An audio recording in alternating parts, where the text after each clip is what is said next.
नमस्कार मित्रों, दूरस्थ एवं मुक्त शिक्षा और संस्कृति की आवाज ये है उत्तराखंड मुक्त विश्वविद्यालय का community radio hello Haldwani 91.2 megahertz की रेडियो तरंगों पर आप इसे सुन पा रहे हैं।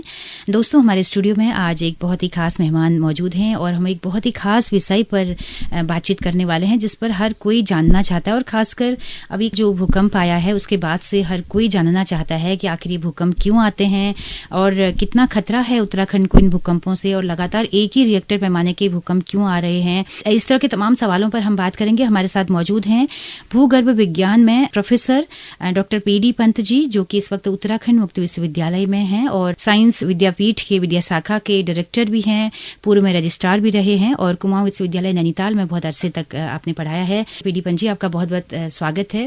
धन्यवाद। सर, बड़ा भूकंप आया, हर कोई दहल गया, एक तरह से दहशत में है क्योंकि काफी बड़ा भूकंप था। थोड़ा सा बेसिक पहले से मैं चाहती हूँ कि फिर थोड़ा बेसिक बताएं कि क्यों आते हैं भूकंप। इसको बड़ा भूकंप कहा गया है। तो परसों ये भूकंप आया रात को। कल जब पूरे वैज्ञानिक लोगों ने इनके एनालिसिस किए तो इसको 6.6 रिक्टर स्केल पर माना है, जो एक बड़ा भूकंप ही कहा जाता है क्योंकि 5 से ऊपर जितने भूकंप हैं या 6 पे उसको बड़े भूकंप मानते हैं। जनरली ये जो अनुभव है आम आदमी का या वैज्ञानिकों का कि 5 या उससे बड़ा का जो भूकंप आता है तब वही इंसान को उसका अनुभव हो पाता है, क्योंकि अदरवाइज क्या होता है उससे छोटे जो भूकंप होते हैं उसकी हलचल का हमको पता नहीं चलता है और वो अक्सर आते रहते हैं। वो अक्सर आते रहते हैं और कई बार आते हैं। और जो 5 का भूकंप है वहां से क्या होता है, जो आपके घरों में जो चीजें रखी हैं या जो ऊपर लटक रही हैं उनका हिलना डुलना शुरू हो जाता है।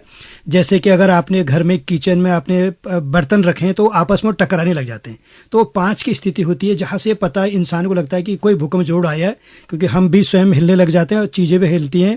और सबसे बड़ी चीज है कि जितनी भी चीज आपने घर में रखी होगी, खड़ी या लटका रखी होंगी, वो सब हिलने लग जाती है। तो उस स्थिति के बाद का जो भूकंप होता है उस 6 में क्या होता है तो वो उससे ज़्यादा बड़ा होता है और 6 में चीज़ों की गिर के टूटने फूटने की भी शुरुआत हो जाती है। तो वहाँ से हम ये सोचते हैं और इंसान की मृत्यु का भी खतरा होता है, क्योंकि उसमें दीवार जो पुराने मकान है, कच्चे मकान और टूट के गिरते हैं तो इंसान भी का जीवन का अंत भी हो सकता है। तो वहाँ से हम इसको बोलते हैं मेजर भूकंप। तो वहाँ से इंसान के जीवन में बड़ा फर्क पड़ता है।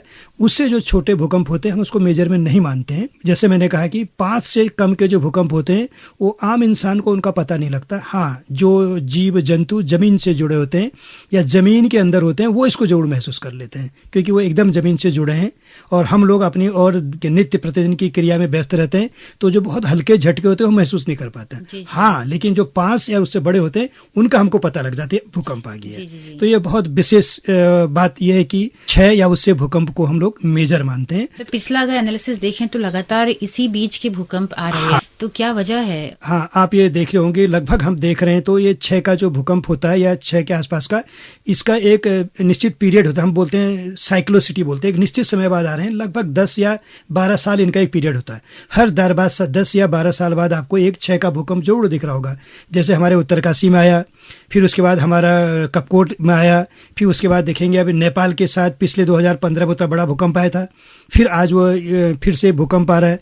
तो भूकंप आने का सबसे बड़ा कारण क्या है कि जैसे हम सब लोग आम जानते हैं कि धरती जो है जो चट्टानों की कई परतों से बनी है और चट्टानों की ये परतें धरती के ऊपर खिसक रही हैं एक जगह से दूसरी जगह की ओर। सिंपली हम ऐसा कर सकते हैं कि जैसे एक कन्वेयर बेल्ट होती है, कन्वेयर बेल्ट के ऊपर सामान रख दें, जो कन्वेयर बेल्ट खिसकती है तो उसके ऊपर का सामान भी खिसकता है। तो ऐसी धरती के अंदर भी है। जब धरती के हम अंदर चले जाते हैं जहाँ चट्टाने की मोटाई खत्म हो जाती है तो नीचे धरती जो है लिक्विड फॉर्म में है या एक कैसे पेस्ट के फॉर्म में, और वो पेस्ट इधर से उधर खिसकते रहता है। तो उसके ऊपर जो चट्टानें वो भी खिसकती हैं। जब वो खिसकती हैं तो एक दूसरे से टकराती भी हैं, टूट के एक दूसरे से दूर भी जाती हैं और एक दूसरे के बगल से भी खिसकती हैं। तो जब ये चट्टानों की प्रक्रिया होती है तो क्या होता है, कई बार वो एक दूसरे के साथ सामने सामने आके टकरा जाते हैं। तो टकराते रहते हैं तो उनके बीच में हम क्या बोलेंगे, ऐठन शुरू हो जाती है। और वो ऐठन लगातार बढ़ती रहती है, तब तक बढ़ती रहती है जब तक कि वो चट्टानों की जो अपनी ताकत है वो खत्म न हो जाए। हम बोलते हैं हर चीज़ की एक स्ट्रेंथ होती है। तो जैसी वो प्रेशर जो बना है या हम स्ट्रेस बोलते हैं, जैसी वो बना है, जब वो स्ट्रेंथ के पार चले जाता है तो चट्टानें धड़क से टूट जाती हैं और उनके बीच में हलचल होती है और उसी हलचल को हम लोग भूकंप कहते हैं। तो भूकंप का सीधे सीधे कारण यही है। अब ये निर्भर करता है कि ये हलचल कितनी गहराई पे आई, और अगर बहुत कम गहराई पे होगी तो उसको नुकसान ज़्यादा होता है, ज़्यादा गहराई पे होगी तो नुकसान कम होगा, और ये गहराई और ये नुकसान का जो हम वैज्ञानिक लोग आकलन करते हैं, तो ये दो तरह के पैमाने हैं। एक होता है रिक्टर स्केल होता है, एक मार्कोली स्केल होता है। तो जब ये शुरुआत में भूकंप आए होंगे तो मार्कोली जो साइंटिस्ट थे उन्होंने क्या किया, जहाँ भूकंप आया उस इलाके में एक किनारे से दूसरे किनारे गए और उन्होंने आकलन किया कि नुकसान कितना हुआ। तो जहाँ सबसे ज़्यादा नुकसान है, मतलब सबसे ज़्यादा नुकसान वाले सब कुछ तहस नहस हो जाए, उनको 12 का स्केल दिया। अगर 12 का स्केल का भूकंप आएगा तो सब कुछ तबाह हो जाएगा, कुछ नहीं बचेगा, डैम भी टूट जाएंगे, बड़े बड़े चीज़ टूट जाएंगे। तो ऐसा भूकंप अभी तक आया नहीं कभी विशाल का है। फिर ऐसी जब उस सेंटर से बाहर की ओर आए तो उन्हें 11, 10, 9, 8, 7 नंबर देते गए, और जहाँ पर उन्होंने देखा कि इसका कोई प्रभाव नहीं है, 0 हो गया, वहाँ पर फिर 1 के बाद नीचे नंबर दे दिया। तो मार्कोली साइंटिस्ट जो थे साहब, उन्होंने 1 से 12 तक के नंबर दिए। लेकिन अब ये अंदाजे के बेस पे है, अगर हर आदमी जाएगा, हलक का अंदाजा, हलक का ऑब्जर्वेशन अलग हो सकता है, तो स्केल में गड़बड़ी हो सकती है। फिर समय के साथ इसको मॉडिफाई किया। उसके बाद जब रिक्टर साहब आए, उन्होंने कहा ऐसा नहीं होगा। तो उन्होंने क्या निर्णय लिया कि उन्होंने जाके वहाँ देखा कि कितना तहस नहस हुआ है। इतना ही तहस नहस अगर हम प्रैक्टिकल रूप से करेंगे तो कितना विस्फोट चाहिएगा। तो उन्होंने कहा कि जब इतना टन विस्फोट चाहिएगा तो ये होगा। तो उन्होंने फिर इसको 1, 2, 3, 4, 5, 10 का नंबर दिया। तो उन्होंने कहा अगर 10 नंबर का भूकंप आएगा तो सब कुछ तबाह हो जाएगा। तो उन्होंने फिर इसको मॉडिफाइड किया। तब उसको बोलते हैं कि रिक्टर स्केल पर 1 है कि 2 है, 3 है। तो मतलब होगा अगर एक निश्चित टन का विस्फोट करेंगे तो ज़मीन में कितनी तबाही होगी, उसको उन्हें 1 नंबर दिया, 2 नंबर, 3 नंबर, 4, 10 नंबर दिए। तो ये है कि हम इसको कैसे नापते हैं। और हम सब जानते हैं इनको नापने के लिए एक उपकरण होता है, हम उसको सेस्मोग्राफ बोलते हैं, और वो ज़मीन में लगे होते हैं। और जैसी ज़मीन हिलती है तो उसमें एक पेंडुलम होता है। वो पेंडुलम जिस तेज़ी से हिलता है तो उसमें एक लाइन ड्रॉ करता है। तो वो उसमें स्केल बना होता है 1, 2, 3, 4 से 10 तक। तो अगर झटका आएगा तो 10 तक जाएगा। तो आपको पता लग जाता है कि कितना बड़ा इसमें झटका आया था, वाइब्रेशन आया था। तो वो रिक्टर का था, हाँ, कितने रिक्टर वो पकड़ लेता है। तो होता है क्या है कि अभी ज़माना पहले एक प्रतिदिन कागज़ पे उसको रिकॉर्ड करते थे, बदलते थे, गड़बड़ी होती थी।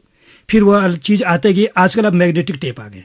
तो मैग्नेटिक टेप होता है, वो निडल चलती है और मैग्नेटिक टेप में वो मार्क करते जाती है और हम पर डेटा रहता है। और वो उसमें क्लॉक भी होती है, तो उससे समय भी पता लगता है कि कितने बजे, कितने समय, कितने बड़े मैग्नीट्यूड का भूकंप आया। तो हम इसको रिकॉर्ड कर सकते हैं। और ये लगातार, तो ये नई टेक्नोलॉजी है, इसमें ये रिकॉर्ड किया जाता है। और एक बड़ी अच्छी बात है कि जो भूविज्ञान विभाग है कुमाऊं विश्वविद्यालय का नैनीताल में, वो पूरे कुमाऊं मंडल के लिए इसको रिकॉर्ड कर रहा है। उनके जहाँ तक मुझे पता है कि 10 स्टेशन हैं जहाँ पे लगातार रिकॉर्ड होते हैं, और उनका सेंट्रल रिकॉर्डिंग स्टेशन नैनीताल के अंदर है। और हर भूकंप को वो रिकॉर्ड करते हैं। उसके बाद उसको जो भारत सरकार के पास डेटा भेजा जाता है, जहाँ इसके एक निश्चित स्थान पर एक निश्चित समय पर इसकी घोषणा की जाती है। क्योंकि हर एक आदमी कितना भूकंप आए घोषणा नहीं कर सकता है, ये सरकार ही इसकी घोषणा करती है। और आजकल नेशनल सेस्मोलॉजिकल इंस्टीट्यूट बन गया है, वो इंस्टीट्यूट इसकी घोषणा करता है। और अगर जिनको इसमें दिलचस्पी है तो वो उसका ऐप डाउनलोड कर सकते हैं। मेरे पास भी ऐप है। पिछला भूकंप 1:57 पर आया था और मुझे 2:03 पर सूचना आ गई थी। तो ऐप पे तुरंत आप देख सकते हैं, वो आपको ये सूचना दे देता है कि कहाँ पाया, कितने बजे है। तो ये ऐप है, ये डाउनलोड करके रख सकते हैं। ऐसे ही उत्तराखंड सरकार ने भी, जो हमारा डिजास्टर मैनेजमेंट सेल है, उसने भी उत्तराखंड भूकंप के नाम से ऐप बना रखा है। उसको भी हम अपने मोबाइल फ़ोन पर रख सकते हैं। तो आपको जो भी भूकंप आ रहे हैं, छोटे बड़े, सबकी सूचना आपको मिलती रहती है, ताकि आप अलर्ट हो सकें। तो भूकंप आने का सबसे बड़ा कारण यही है। जी सर, तो सिस्मोलॉजी डिपार्टमेंट और किस तरह से काम करता है? क्या फील्ड में भी उनके लोग रहते हैं नापने के लिए? क्या हाँ, ऐसा होता है। फील्ड में एक निश्चित हम कहाँ पर इसको लगाएंगे, ये भी बहुत महत्वपूर्ण होता है। हर जगह इसको नहीं लगाते हैं, क्योंकि हमारे कुछ अध्ययन होते हैं जिसके हिसाब से पता लगता है कि इस एरिया में ज़्यादा मूवमेंट हो रहा है, चट्टानें यहाँ ज़्यादा खिसक रही हैं। जब चट्टानें कहीं खिसकती ये करती हैं तो उसका जो परिणाम होता है, वो उसके ऊपर जो ज्योग्राफी होती है, या हम बोलते हैं भू आकृति होती है, उसमें उसका परिलक्ष्य हमको दिखता है क्लियर, कि ऊपर क्या हो रहा है वो ज़मीन में दिखता है। तो ऐसे जगहों को हम ढूंढते हैं। और एक विशेष अध्ययन इसको बोलते हैं, हमारे भाषा में जियोलॉजी बोलते हैं, न्यूओ टेक्टोनिक्स। मतलब पिछले 1 या 2 लाख साल के अंदर धरती के अंदर जो मूवमेंट हो रहा है, या धरती खिसक रही है, कहाँ खिसक रही है, इस सब का हम अध्ययन करते हैं। तो ये रिसेंट होता है। तो इससे हमको पता चल जाता है कि अभी फ़िलहाल बहुत नज़दीक, या 5000 साल, 20,000 साल या 50,000 साल पहले से लगातार कहाँ पर ज़्यादा हलचल हो रही है। तो धरती पर जहाँ ऐसे हलचल हमको ज़्यादा दिखती है या जहाँ पर छोटे छोटे भूकंप निकलते हैं, ऐसे एरिया को हम उसको आइडेंटिफाई करते हैं, तब जाके वहाँ सेलेक्ट करते हैं कि यहाँ ये भूकंप मापी लगाया जाए ताकि हमको बता सके भूकंप कैसे आते हैं। तो इसी तरह बहुत से अध्ययन हो रहे हैं। मेरी और मेरी भी क्या बताया जा सकता है, संभव है कि हमें पहले मालूम चल जाए कि भूकंप? नहीं, ऐसा तो संभव नहीं है। अभी तक साइंटिस्ट इसमें लगे पड़े हैं, लेकिन ये संभव नहीं हो पाता है कि भूकंप किस इलाके में आएगा। ये तो पता है, लेकिन कब आएगा नहीं बता सकते, क्योंकि ये एक बहुत विशाल लेवल का विस्फोट होता है और बहुत क्षणिक के लिए होता है। तो उसको मॉनिटर कर पाना तो आसान है, लेकिन उसको बता पाना कठिन है। तो हम बोलते हैं कि भूकंप की भविष्यवाणी की जा सकती है क्या, ये संभव नहीं हो रहा है। तो इसी तरह वैज्ञानिक लोग अध्ययन करते रहते हैं, किस इलाके में ज्यादा आएंगे कम आएंगे ये बता सकते हैं। इसका सबसे हिमालयी रेंज ही इसके लिए क्यों इतना सेंसिटिव है? हाँ, जैसे उत्तराखंड के साउथ इलाकों में तराई भावर में क्यों नहीं इसका केंद्र बन पाता है? हाँ, आपने देखा होगा कि मुख्यतः भारत के दक्षिणी हिस्से में या नीचे और बहुत कम भूकंप आते हैं। भूकंप मुख्य रूप से हिमालय में आ रहे हैं। सो मैंने कहा ना, भूकंप आने का मुख्य कारण क्या है कि जब ये चट्टानें एक दूसरे से टकराती हैं, एक दूसरे के बगल से रगड़ खा के जाती हैं या एक दूसरे टूट के अलग होती, तो उसी इलाकों में आते हैं। तो धरती में ऐसे बहुत से इलाके हैं और हमारे हिमालय में भी ऐसे बहुत से इलाके हैं। अब देखेंगे तो आपने देखा गुजरात में बहुत बड़ा भूकंप आया, तो गुजरात में जब खंबात की खाड़ी वगैरह जाते हैं तो वहाँ भी ऐसी धरती ऐसी काम करती है। ऐसी अगर हम सतपुड़ा पहाड़ी में जाए वहाँ भी करती है। तो अगर हम उत्तराखंड के दक्षिण में आ जाएं या पूरे पंजाब से लेकर बंगाल तक जाएं तो पूरे गंगा का मैदान पड़ा है, उसमें पूरे सैंड पड़ी, ये सब है। तो इस इलाके में क्या है कि चट्टाने नहीं है एक्चुअली। तो चट्टाने नहीं है, तो अगर धरती जैसे खिसक रही है तो चट्टाने ऊपर की ओर हैं, तो वहाँ वो एक दूसरे को दबा रही हैं और एक दूसरे के साथ ये दबाव बन रहा है और वो फिर दबाव निकलता है। और अगर हम आखिर ऊपर ही क्यों आ रहे हैं, इसका प्रमुख कारण क्या होता है कि जब ये पूरा भारतीय भूखंड जब उत्तर की ओर खिसका और यूरोप से टकराया, तो जब उसके पूरा भूखंड टकराया तो क्या होता है, दबाव बना। तो दबाव बना तो सबसे पहले दरार उसके उत्तरी हिस्से में बनी और वहाँ से चट्टानें टूटी और टूट के एक दूसरे के ऊपर खिसकने लग गई। तो आज भी वो खिसक रही हैं। तो जैसे अगर दबाव कोई बनेगा तो सबसे पहले वहीं से निकलेगा जहां पहली से दरार है। इसलिए क्या होता है, नीचे दरार बाद में बनी है, ऊपर पहली दरार है। और फिर क्या है, हिमालय की सबसे पुरानी चट्टानें ऊपर ही है। जो पुरानी चट्टानें हैं वो उतने ज्यादा मजबूत हैं, तो उसमें घर्षण सहन करने की शक्ति और ज्यादा है, तो वो ज्यादा देर तक दबाव का ऊपर रख रही हैं और एक थोड़ी देर बाद वो टूट जा रही है। तो अगर हम दक्षिण की ओर आ जाएं तो ये चट्टानें उम्र में नई हैं और इनमें जो दरार बनी है वो नई है और इनमें अगर छोटा सा भी दबाव बनता है तो ये खिसक जाती हैं। तो क्या हो रहा है, ये लगातार अपने दबाव को बाहर निकालते जा रही हैं। तो यहाँ बड़ा भूकंप नहीं आ रहा है। लेकिन अगर उत्तर में जाते हैं तो वहाँ चट्टानें बड़ी मजबूत हैं, वो चट्टानें बहुत पुरानी भी हैं और बहुत गहराई तक भी हैं, तो उसमें क्या है, भूकंप ज्यादा आते हैं। ये सबसे बड़ा कारण है। इसलिए दक्षिण में आपने कभी नहीं सुना होगा कि कोई भूकंप का केंद्र बना है। जी, बिल्कुल। वो नहीं बन पा रहा है हमारे यहाँ पे, क्योंकि हल्द्वानी बिल्कुल फुट हिल्स में, जैसी रानीबाग साइड जाए तो शिवालिक की पहाड़ियाँ हैं, यहाँ से भी एक दरार गुजरती है जिसको हम हिमालयन फ्रंटल फॉल्ट बोलते हैं। लेकिन क्या होता है, जैसे दबाव होता है इसमें तुरंत खिसक जाती है, तो ये अपने अंदर ऐठन नहीं आने दे रही। तो अगर इसके अंदर ऐठन नहीं आनी तो बड़ा भूकंप नहीं आएगा। जी, जी, जी। तो जहां पर दरार, आपको पता है दरार है, दबाव बढ़ रहा है, तो दरार से रिलीज हो जाना चाहिए। क्यों नहीं हो रहा है, कुछ गड़बड़ है। तो कभी होगा तो फिर गुस्से में ही होगा। तो अगर लगातार खिसक रही हैं चट्टानें, और खिसक रही की नहीं, इसका प्रमाण आपको जमीन में दिखते हैं। अगर आप अच्छी तरह अध्ययन करो सब दिख जाते हैं। जी, क्या ऐसा संभव है कि ऐसी कोशिशें की जाएं कि वो दबाव रिलीज हो जाए और बड़े भूकंप का खतरा टल जाए? लेकिन वो दबाव को रिलीज का एक ही कारण है। लोग मजाक में कहते हैं कि वहाँ बड़े पंक्चर कर दो, उसके अंदर लुब्रिकेंट डाल दो, वो धड़ाधड़ खिसकते रहेगा तो भूकंप नहीं आएगा, लेकिन संभव नहीं है। जी, जी, जी। सर, जो नेचर के साथ छेड़छाड़ जिस तरह से हो रही है, क्या उसका भी कोई वास्ता है? नहीं, नेचर का छेड़छाड़ का भूकंप से कोई मतलब नहीं है। अच्छा। क्योंकि नेचर की छेड़छाड़ आप एक निश्चित गहराई तक ही कर सकते हैं, उससे ज्यादा नहीं कर सकते। लेकिन भूकंप, हाँ, लेकिन जो इंसान अगर नेचर के साथ छेड़छाड़ करेगा वो निश्चित गहराई तक ही होता धरती है, लेकिन ये इतनी गहराई तक कि इंसान वहां तक पहुंचा ही नहीं है। अच्छा, जैसे पेड़ों का कटान हो रहा है, उसका भूकंप उससे भी कोई मतलब उसका भूकंप से कुछ नहीं। भूकंप का जो सिंपल लेना देना है, जो धरती की बनावट है, उसकी जो परतें हैं, वो परतें एक जगह से दूसरी जगह खिसक रही हैं। खिसकने के दौरान वो एक दूसरे से टकराती हैं और उनके ऊपर घर्षण होता है और घर्षण के कारण दबाव होता है। अगर वो दबाव जितना देर तक इकट्ठा होगा उतना ही बड़ा भूकंप आएगा। और जितना दबाव जल्दी जल्दी निकल जाए, वो सीधे उदाहरण है, अगर आप किसी आदमी को इरिटेट कर दो, अगर आप गुस्सा तुरंत निकालते रहे तो कोई खतरा नहीं है। अगर वो अपने पर गुस्सा बहुत देर तक इकट्ठा कर दे तो कभी बड़ा खतरा हो सकता है। वही किस्सा भूकंप का। तो अगर भूकंप समय के साथ निकलते रहे तो कोई जी, तो कोई क्या दिक्कत नहीं। स्थिति क्या है एक्चुअल फिर अभी, क्या निकलते हाँ, रहते हैं हाँ या हाँ फिर? बहुत निकलते रहते हैं। अगर आप देखेंगे तो पर डे सैकड़ों निकलते हैं, जो 4 5 3 के हैं, रोज निकलते हैं। हाँ, लेकिन 5 या उससे बड़े बहुत कम निकलते हैं, और जितना बड़ा मैग्नीट्यूड का अर्थक्वेक होगा उतना कम निकलता है। और जैसे मैंने कहा कि अगर हम पूरे हिमालय की स्थिति देखें तो एक बड़ा ही हमारा उत्तराखंड सबसे ज़्यादा भूकंप के लिए सेंसिटिव जोन है। पूरे हिमालय, पूरे हिंद महाद्वीप की अगर बात करें हम, तो कपकोट जो भूकंप Sensitive zone शास्त्रियों है। ने अध्ययन किया है, जी। उस अध्ययन के मुताबिक कपकोट, धारचूला और नेपाल का, पश्चिमी नेपाल का बजांग इलाका, ये सबसे ज़्यादा सेंसिटिव जोन इस वक्त है पूरे धरती पर या पूरे हिंदुस्तान के अंदर।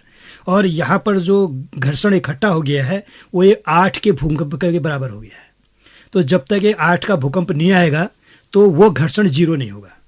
अब हाँ, ये सबसे आज के अखबारों में भी ये छपा है और ये सच है कि इतना ज़्यादा वहाँ दबाव इकट्ठा हो गया घर्षण की, 8 का भूकंप आना लाजमी है। तो हमको उसके लिए तैयार रहना पड़ेगा। और लेकिन जब 8 का नहीं आया तो बीच में छोटे छोटे 6 के आ जा रहे हैं, तो कुछ देर तक उसका गुस्सा शांत हो गया है, लेकिन फिर वो इकट्ठा होगा, फिर 8 तक जाएगा। तो हो सकता है कि 8 का भूकंप का घर्षण इकट्ठा हो गया है और चट्टानों की स्ट्रेंथ उतने तक नहीं पहुंच पा रही, उससे पहले ही टूट जा रही है। तो ये छोटे छोटे भूकंप एक बड़े भूकंप को आने की हमको एक अंदेशा बताते हैं। तो अगर हम हिमालय में होता कि इतने रिएक्टर के जितना अभी आया 6 तक के आ जाएं छोटे छोटे। हाँ, ये आप देखेंगे हर 10 साल बाद आ रहे हैं, क्योंकि हो सकता है कि उतना प्रेशर इकट्ठा हो गया, 10 साल लगा, जैसे प्रेशर बढ़ा वो टूट जा रहा है, तो 8 तक नहीं पहुंचने दे रहा है। लेकिन जो भूवैज्ञानिकों का विशेष रूप से जो भूकंप शास्त्री उनका अध्ययन है, वो कहते हैं कि ये इसकी विशेष क्षेत्र है, इसमें 8 का आ जाना चाहिए। अगर 8 तक का अगर भूकंप एक बार आ जाए तो पूरा दबाव खाली हो जाएगा। तो सर 8 का भूकंप का मतलब है कि पूरी बहुत बहुत बड़ी तबाही है, बहुत है। 8 का मतलब ये हो गया कि जो 6 का होता है उसका 60 गुना, तो काफी नुकसान होता है। तो काफी सब चीज का नुकसान। हाँ, लेकिन इंसान ने 8 या उससे बड़े 9 के भी भूकंप झेले। आपने सुना होगा जकार्ता में जब आया था, बहुत बड़ा 9 पॉइंट का आया था, हमारा जो उत्तरी ध्रुव है उसका पोल तक खिसक गया था, इतना बड़ा झटका लगा था। हाँ, ये बहुत बहुत बड़े झटके लगते हैं। तो सर इसके लिए तैयारी क्या करें फिर? क्या लोगों को विस्थापित करें उस इलाकों से, या क्या क्या करें फिर? नहीं, ऐसा होता है, भूकंप के साथ 2 चीज और जुड़ी होती हैं कि बहुत बड़े लेवल पर जब धरती हिलती है तो भूस्खलन बहुत आते हैं, क्योंकि वो जो भी वहाँ का जो चट्टानें हैं, चट्टाने पर जो मिट्टी है वो भी ढीली हो जाती है। जब ढीली होती है तो उसके गिरने का डर रहता है, गिरता है तो भूस्खलन आते हैं। तो ऐसे क्षेत्र हमको पता है कि कहाँ कहाँ भूस्खलन आते हैं, तो हो सके तो उस क्षेत्र के लोगों को अलर्ट करके पहले हटा दिया जाए, क्योंकि अगर एक बार भूस्खलन आ गया फिर लगातार आता है, हमको पता है। और सरकार इस पर काम कर रही है, लोगों को हटा रही है। कई बार लोगों को जो क्षेत्र दिया जा रहा है पसंद नहीं आ रहा है, बहुत धीमे हट रहे हैं, तो हम भूकंप को रोक तो सकते नहीं है, भूकंप तो आएगा ही। बेहतर है कि उससे कम जान माल का नुकसान हो, हाँ, आपकी सबसे बड़ी चीज है इंसान का जीवन। उसके लिए हम उसके लिए रहन सहन की व्यवस्था तो कर लेंगे, जीवन नहीं दे सकते। तो उसके जीवन के बचाने की पूरी व्यवस्था होनी चाहिए। और हमको ये सब पता है कि कहाँ बड़े भूकंप आएंगे, कहाँ छोटे भूकंप आएंगे, और ये सब चीज़ें हैं। और ये सब चीज़ें देखने के बाद हमको यही देखना पड़ता है कि अगर हम जैसे बोलते हैं ना, पब्लिक यूटिलिटी स्ट्रक्चर बोलते हैं, मतलब वो सरकार की संसाधन जो आम जनता के नाम आते हैं उनको इस तरह बनाया जाए, और ऐसे जगहों पर बनाया जाए जो भूकंप के दौरान, भूस्खलन के दौरान नष्ट न हो, क्योंकि उन्हीं को उन्हें यूज करना है। अगर हमने अपना अस्पताल ही ऐसी जगह बना दिया जो भूकंप में टूट जाएगा तो क्या हेल्प करेंगे? तो ये बहुत जोड़ है कि जब भी हम सरकारी संसाधन क्षेत्र बना रहे हैं किसी क्षेत्र के लोगों की सेवा के लिए, तो ये निश्चित होना चाहिए कि ऐसी जगहों पर बने जो न तो भूकंप में टूटे, मजबूत बनाए, न भूस्खलन में टूटे, क्योंकि जब आपदा आएगी वो सब इन्हीं पर निर्भर है। जी, तो सर जब इस तरह की चीजों का निर्माण होता है तो क्या भूगर्भ विज्ञान या सिस्मोलॉजी डिपार्टमेंट से राय मशवरा किया जाता है?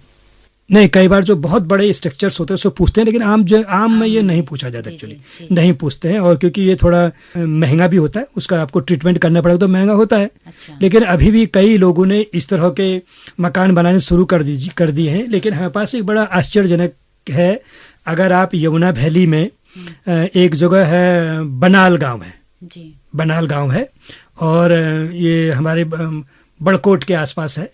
तो बनाल गाँव में जाएंगे तो वहाँ कोठी बनाल बोलते हैं, वहाँ बड़ी बड़ी कोठियाँ हैं जो 5-5, 6-6 मंजिली हैं। उनकी उम्र करीब 825 से 826 साल हो गई। वो बिल्कुल भूकंप रोधी बनी है। उन्होंने पता नहीं कितने बड़े बड़े भूकंप कितने सालों से, मैंने सुना है कि वहाँ 43वें पीढ़ी रह रही है। 826 साल पुराने मकान है, आज भी कुछ नहीं हुआ है। वो मकान 4 मंजिले, 5 मंजिले, कई कुछ 6 मंजिले भी हैं। तो कोठियां हैं विशालकाय। और वो आप कभी जौनपुर वाले इलाके में जौनपुर इधर भी है, वो ऊपर है, बड़कोट के आसपास जगह पड़ता है। अच्छा। तो फेमस है कोठी बना, आप अगर आप गूगल में ढूंढिए आपको दिख जाएंगे मकान। तो उन्हें भूकंपरोधी मकान बना रखे हैं। उन्हें क्या क्या कि वैसे भी नहीं, उन्होंने क्या किया कि 4 फुट तक उनको पत्थर से बनाया, फिर उसमें लकड़ी लगा दी, फिर 4 फुट मकान, फिर लकड़ी भाई, क्योंकि लकड़ी क्या करती है, जो झटके आए तो उसको सहन कर लेती है, तो मकान को नहीं टूटने देती। आप कहीं भी गूगल करिए, इसलिए तो पहले से पहाड़ों में लकड़ी के ही ज्यादातर लकड़ी मकान थे, आज भी हैं वहाँ। और आप देखेंगे तो हमारे उत्तराखंड का जो आपदा न्यूनीकरण जो विभाग है, वो उसको सबसे ज्यादा उसी को प्रचारित करता है कि देखो मकान कैसे बनने चाहिए। और वो मकान 800 साल से पुराने हैं, और उनमें भी इस किसी भी भूकंप में कुछ नहीं हुआ। उत्तरकाशी में इतना भूकंप आया, उनको कुछ नहीं हुआ। तो ये एक बड़ी कोशिश होनी चाहिए कि जो सीमेंट कंक्रीट हम पहाड़ों तक पहुंचा रहे हैं, बहुत भारी स्ट्रक्चर के टूटने का डर रहता है। तो होता क्या है कि अगर हल्का स्ट्रक्चर होगा, मजबूत और हल्का, तो जब भी भूकंप आएगा तो उसमें जो आंदोलन उद्वेलित होगा वो हिलेगा, लेकिन गिरेगा नहीं। तो ऐसे मकान हमको चाहिए, और ये सरकार कोशिश कर रही है, सिखाती भी रहती है। लेकिन इसमें क्या होता है, थोड़ा आर्थिक स्थिति अगर जिनकी अच्छी नहीं है, उनके लिए बना पाना इसको संभव नहीं है। तो हम बहुत अच्छी जानकारी आपने दे दी है। हाँ, तो मैं इतना ही कहूंगा कि क्योंकि हम पर्वतीय क्षेत्र में रहते हैं, हिमालय में रहते हैं, एक बहुत सेंसिटिव इलाके में रहते हैं, और उत्तराखंड तो वैसे ही 5+ के अंदर आता है, तो हमको इनके साथ जीने की आदत बनानी पड़ेगी। भूकंप को आप रोक नहीं सकते। सर 5+ मतलब वही रिएक्टर पे हाँ, उससे 5+ ही हमारा जोन है, हम 5+ जोन में है। तो हमको उनके साथ, जैसे जापानी लोग हैं, भूकंप के साथ जीने की आदत बना ली है, और उस हिसाब से आपने उनको रहन सहन कर लिया, तो हमको भी वैसे ही करना पड़ेगा। अन्यथा क्या होगा कि जान माल का बड़ा नुकसान हो सकता है। सर चलते चलते क्विक जो सावधानियां हमें करना चाहिए, भूकंप आ गया तो क्या करें, वो कुछ आप चलते हाँ, उसे इसके सावधानी के लिए है कि जैसे भूकंप का आपका महसूस हो रहा है कि भूकंप आ गया है, तो उसका सबसे अच्छा तरीका यह है कि हो सके तो आप अपने घर से बाहर निकल जाएं, एक खुले जगह पर खड़े हो जाएं। अगर आपके पास उतना समय नहीं है जाने के लिए, फिर वो करते क्या है कि आपके घर में अगर कोई मेज है, टेबल है जो आपको ठीक मजबूत लगती है, तो उसके नीचे चले जाएं, क्योंकि अगर ऊपर से कोई सामान गिरेगा तो आपके ऊपर नहीं गिरेगा, ये कहते हैं। और भूकंप जब आता है तो आदमी को खड़े होकर नहीं चलना चाहिए, क्रॉलिंग करके नीचे नीचे होकर चले, क्योंकि खड़े होकर क्या हो सकता है कि कोई सामान लटक गया हो, आप पर टकरा सकता है, गिर सकता है। तो कहते हैं घुटने के बल पर आप निकलिए, और हो सके तो सबसे बाहर जाइए, और सबसे पहले अपने घर की बिजली को बंद कर दीजिए, क्योंकि उसमें कई बार शॉर्ट सर्किट होने का डर रहता है। तो आपको ये पता होने चाहिए कि ये चीजें बहुत जरूरी हैं, और उसको इग्नोर ना करें। सर दीवार या देहली के हाँ, ये भी है। अगर आपके घर की दीवार बनी है तो आप दीवार के, वो कहते हैं कि दरवाजे, ये चौखट के बीच में खड़े हो जाएं, या दीवार के सारे खड़े हो जाएं, ताकि जो ऊपर से कोई चीज गिरेगी तो आप पर नहीं गिरे। और जनरली क्या देखा गया है कि जहां पर एक सिंगल डोर होता है, जब भी भूकंप आता है तो जब वो हिलता है तो जो उसका ये दरवाजे का हमारी चौखट होती है, ये थोड़ा हिल जाती है। हिलती है तो क्या होता है, ये चौकोर रहने के बजाय थोड़ा टेढ़ी हो जाती है। उसमें क्या होता है कि ऐठन आती है। अगर एक ही दरवाजा होगा तो दरवाजा खोलना मुश्किल हो जाएगा। इसीलिए आपने देखा होगा पहले घरों में 2 दरवाजे होते थे। अगर ऐसी स्थिति आ जाए, शहरी कल्चर में हाँ, आपका चौखट अगर कुछ टेढ़ा हो जाए तो क्या होगा, एक दरवाजा जोड़ खुलेगा। तो इसलिए कहते हैं कि अगर 2 दरवाजे हो तो वो ज्यादा सुरक्षित है, क्योंकि वो बीच से खुल जाएगा। और जब भी उस दरवाजे का जो आपका ये चौखट होती है, वो साइड से टेढ़ी होती है, बीच से नहीं होती, तो साइड से वो बंद हो जाएगा। तो आपका दरवाजा साइड में लगा है, साइड से टेढ़ी हो गई तो खुलना आसान नहीं होगा। नहीं है सर, ऐसा है कि बड़ा एक जो भूकंप आता है तो उसके साथ में दूसरा भी आता है। हाँ, हम जनरली उसको बोलते हैं आफ्टर शॉक्स। वो जनरली आप ऐसा इमेजिन कर लीजिए, अगर आपका कोई लकड़ी की या लोहे की छड़ी है, उसको जोर से झटका देते हैं तो उसमें हल्के हल्के झटके कुछ समय तक आते रहते हैं। यही धरती में भी है।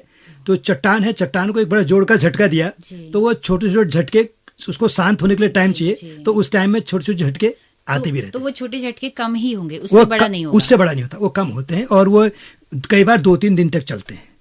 और कई बार क्या होता है, जब चट्टानों में ये घर्षण हो रहा होता है, ऐठन शुरू होती है, तो हल्का टूटता है, एक झटका आपको लगता है, फिर हल्का टूटता है, एक झटका और लगता है, फिर जोर से टूटता है तो बड़ी झटका आता है। अगर आप नेपाल में भी देखें तो नेपाल में भी उसी दिन 8:30 बजे भी एक झटका आया था। हाँ, थोड़ा सा संभल जाते थे। हाँ, 5 वहाँ पे 4 पॉइंट कुछ का आया था। मैं दिखाऊंगा आपको, मैं जैसे मैं भी ऐप डाउनलोड करता, थोड़ा सा अलर्ट हो जाते तो क्या पता बड़े भूकंप से कुछ बचा जा सकता था। तो वहाँ आप देखेंगी, जब यहाँ पर ये 6 का भूकंप आया था, 3 वहाँ पर ये 3.5 का भी नेपाल में आया था। आप देखेंगे 4.9 का भी आया था। तो ये कई भूकंप लगातार आ रहे हैं। हम देखें तो हमको ये अलर्ट रहता है कि मैं आपको, जैसे ये आया था मेन, इससे पहले 3.5 का आया था, उससे पहले यही आया था, देखो 8 तारीख को 4.9 का आया था, वहीं पर 4.4 का आया था, और इनके 6 के बाद इतने आगे देखिए। तो से जो बड़ा था उसमें क्या केवल 6.5 का था वो? हाँ, लेकिन आज जो इतनी तबाही जो हुई थी, हाँ 6.5 का था। जो अभी जो आज जो एक डेट जो वैज्ञानिक लोगों ने अपना डेटा जारी किया है, उसके हिसाब से उन्होंने ये कहा है कि ये 6.6 का रहा है नेपाल का जो परसों भूकंप आया। तो भूकंप आने से पहले भी हल्के झटके आते हैं और भूकंप के बाद लग रहते हैं, ये निश्चित है। तो ये ध्यान देना होता है। और इसका जो सबसे अच्छी है कि भूकंप के बारे में सबसे ज़्यादा सेंसिटिव वो लोग जानवर होते हैं जो ज़मीन के अंदर रहते हैं, जिनको हम बरोज बोलते हैं। तो अगर हमारे पास जूलॉजिकल ऑब्जर्वेटरी हो जाए, मतलब ऐसे एक क्षेत्र हैं जहां अंदर जानवर ज़मीन के अंदर रहते हैं, तो उनको इसका महसूस पहले होता है, वो ज़मीन के ऊपर आ जाते हैं। क्यों क्या होता है, जब ऐठन शुरू होती है दो महत्वपूर्ण होते हैं। एक रेडॉन गैस होती है जो जिसका नापने का मीटर हमारे यूनिवर्सिटी में भी लगा है। तो जब ऐठन शुरू होती है तो रेडॉन गैस नीचे से लेवल से ऊपर को आती है। जब ऊपर को आती है तो वो जानवर उसको अजीब सा महसूस होता है, वो छोड़ के ऊपर आते हैं। और जब हमने ये ऐठन चट्टान के अंदर आई, कई बार पानी भी अपने सतह से ऊपर को आ जाता है।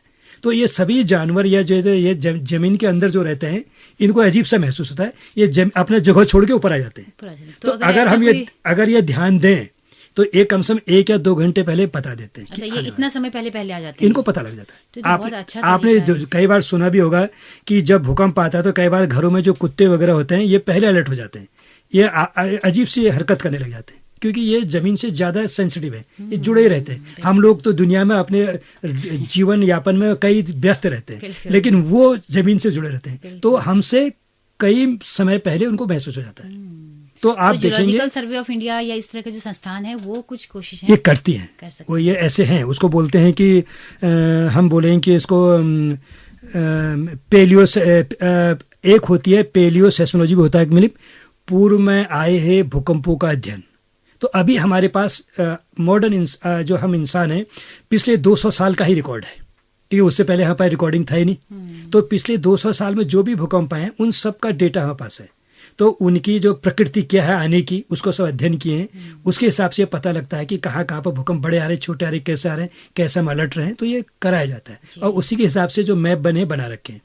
तो लगभग पिछले 200 साल का रिकॉर्ड आज के इंसान के पास है भूकंप का। जी सर, तो अभी राज्य स्थापना दिवस हमने कल मनाया है, 22 साल उत्तराखंड बने हो गए हैं, लेकिन यहाँ का जो ढांचा जिस तरह का निर्माण हो रहे हैं उसमें एक कमी तो दिखती है कि तमाम सारे संबंधित विभागों से एक अच्छी राय मशवरा लेकर अगर 5+ में ये आता है उत्तराखंड, तो और कोशिशें होनी चाहिए कि इस तरह का कंस्ट्रक्शन कम से कम ये करे कि जैसे हम जैसे कहते हैं टिहरी का डैम बनाया गया है, तो उसके निर्माण के बाद 7.2 अर्थक्वेक को सहने की क्षमता से बनाया गया है। यह तो इसी तरह कम से कम जो मकान बनते हैं, या मैं कहूँगा कि जो सरकार जो आम आदमी के लिए चीज़ें बनाती हैं, हॉस्पिटल है, स्कूल है, ये सब है, वो निश्चित कर दें कि इसकी इतने भूकंप को सहन करने की शक्ति होनी चाहिए। जैसा हमको पता है कि 6.5 तक तो आम आ रहे हैं, तो आप कम से कम उसको 6.5 सहन करने की शक्ति का बनाएं। क्योंकि जब ये आपदा आएगी हम सब उन्हीं पर निर्भर हैं, उन्हीं अस्पताल पर, उन्हीं स्कूल पर, उन्हीं ब्लॉक ऑफिस पर, उसी सरकारी ऑफिस पर। बिल्कुल। तो कम से कम सरकार वो बना सकती है जो ऐसी आपदा के वक्त लोगों के लिए शेल्टर का काम करेंगे, क्योंकि अगर वही ढह गए तो हम कहाँ जाएंगे। तो इतनी प्लानिंग तो एटलीस्ट होनी चाहिए, ये कम से कम हो सकती है, क्योंकि आम आदमी नहीं कर सकता, उसके लिए महंगा होगा, लेकिन सरकार कर सकती है, क्योंकि सरकार की जो ये चीज़ें हैं इनको सैकड़ों वर्ष तक चल रहा है। और ये संभव है, जैसे मैंने उदाहरण दिया, कोठी बनाल के गांव मकान बने हैं, वो 800 साल से चल रहे हैं, कुछ नहीं हुआ है, उनका एक पत्थर तक नहीं गिरा है। तो हम चाहें तो बना सकते हैं। तो उन्होंने जब 800 साल पहले ये समझ लिया था भूकंप आता है तो कैसे मकान बनाए, तो वो बने हैं। तो हम भी आज भी बना सकते हैं, ऐसे ये संभव है। यह है कि इच्छा शक्ति होनी चाहिए। बिल्कुल, ये चीजें। तो बहुत ही शानदार बातचीत, बहुत सरल भाषा में आपने बताई। डॉक्टर पीडी पंत, आपका बहुत बहुत शुक्रिया इस बातचीत के लिए, इतना वक्त। जी जी। तो दोस्तों, आप सबका भी बहुत बहुत शुक्रिया इस कार्यक्रम को में अंत तक हमारे साथ बने रहने के लिए। अगर ये बातचीत आपको पसंद आई हो तो अपना फीडबैक हमें जरूर दीजिएगा। जैसे कि हम बताते हैं कि हमारा रेडियो एक सामुदायिक रेडियो है, जिसकी पहुंच रेडियो में केवल हल्द्वानी शहर तक है। लेकिन अगर आप दूर दराज पहाड़ों में या देश के किसी भी हिस्से में इस रेडियो को सुनना चाहते हैं तो हमारे यूट्यूब चैनल के जरिए आप इन कार्यक्रमों को सुन सकते हैं। हेलो हल्द्वानी नाम से हमारा यूट्यूब चैनल है, फेसबुक पेज है। आपके फीडबैक का बहुत बेसब्री से हमें इंतजार रहेगा। इसी के साथ अपनी रेडियो मित्र सुनीता भास्कर को दीजिए इजाजत। नमस्कार।